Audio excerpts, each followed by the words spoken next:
What's up guys, it's Mav and welcome to my first video on this new channel. I'm going to be unboxing the Katwalk VR and just sharing my first impressions with you guys. I'm going to be playing a couple of games and I just want to share with you guys my thoughts on this absolute monstrosity of a machine. This thing is absolutely massive. And speaking of heavy, I might as well show you guys these massive shoes that come along with it. You have to wear these or else it won't work. These things are so heavy. They do not make it easy to run in.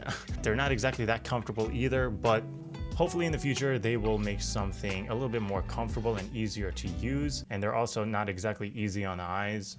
What the hell? I just have to say, this is probably one of the most This is one of the most dystopian and weirdest things I've ever bought. I'm not gonna lie, but that's okay because I'm weird. I also want to quickly apologize about the quality of the footage when I was unboxing this thing. It was my first time using this new camera and I don't really know what I'm doing, so yeah.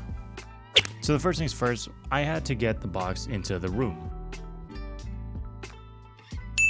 I'm just kidding, that's not the box. This is the box, this massive thing. I was beginning to wonder, what the hell did they send me? What the heck was in this thing? Freaking Lizzo? So I want to go get a sharp object and just start going to town on these straps. By the way, that was no easy feat. This took me forever just to undo all these straps. So I eagerly opened up the box like that kid with the avocado on Christmas. And the first thing I noticed were these giant metal bars, which is pretty cool, I guess. Next thing I found was this box in a box. Then there were these feet trackers, which basically turn your feet into computer mouses? No. There were a bunch of these components which basically make up the base of the VR treadmill. Here's a paper with some numbers and words on it, another paper with some numbers, words, and pictures, and another paper with some numbers, words, pictures, and some blue markings. Cool.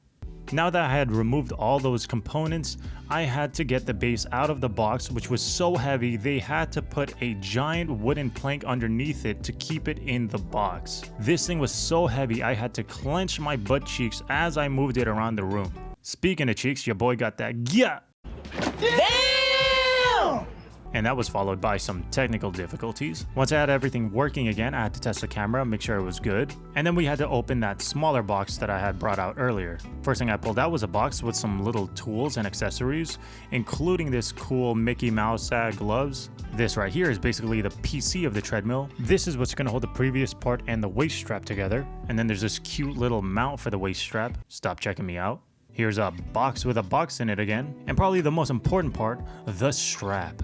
My favorite part of the entire machine, the seat component, because I'm lazy. Cheeks. Oh yeah, I couldn't do without the Mickey Mouse gloves. I swear I know what I'm doing. The rest was basically pretty self-explanatory. That's why it only took me 4 short hours to put it together. Then I did some pretty normal looking mobility tests. And lastly, I had to put on the holy grail, the Iron Man chest plate looking thing. Lastly, I slowly but surely put the base together underneath the treadmill. And after that, she was set up. So the first thing I wanted to try was something I was already familiar with and something that would get me a lot of movement out of the treadmill. And that was Rec Room Paintball, baby. Just after a couple of games, I already noticed a few things about the treadmill. First off, strafing left and right and walking backwards is really hard. So there's some moments where I decide to use the joystick, or in my case the trackpad because I'm using the Vibe wands, instead of walking, because strafing and walking backwards is just really difficult, especially in high-paced and intense moments. Now there's a common misconception that the faster you run, the faster you'll move in game, and that's just not the case. You have to basically think of your feet as just a replacement for the left thumbstick. Once you move fast enough to activate the sprints, you really don't have to sprint any faster because you're going to be at the same speed that the game puts you at once sprint is activated. If you imagine a mouse and how, depending on your sensitivity, your cursor will move along with it, that's basically what these are on your feet. If your sensitivity is really low, you can sprint really fast and you will basically not go that far, and you will not move that fast in game. But if you have your sensitivity high, you can move kind of slow in real life and you will still activate your sprints. Personally, for me, when it comes to games like paintball, I'll just turn on auto sprint. That way I can activate the sprints a little bit easier. And just like I theorized, I pretty much concluded that using a VR treadmill in any competitive game is an instant disadvantage. Not only are you getting tired and no one else is, but it really affects your aim. It affects your ability to stay composed. You really can't dodge much because you're stuck in one place because you got this giant robot holding on your cheeks. and moving left, right, and backwards is super difficult. So I wouldn't recommend using it for competitive games, but if you're not trying to win, it's still really fun to use. Another cool perk that comes with the VR treadmill is that there's a tracker in the back of the machine. So instead of using hand or head directional movement, you're now using hip directional movement. So if you're sprinting in one direction or you're even just walking, you could turn your head and move your hands in any direction, and it will not affect the direction at which you will be walking, just like in real life. Whichever direction you're walking, that's the direction you're going to be walking, which is probably what makes it feel so immersive. And even though I was at a huge disadvantage, I still did really well in paintball. I mean, it's not like I was playing League players or anything, but it was still emote worthy.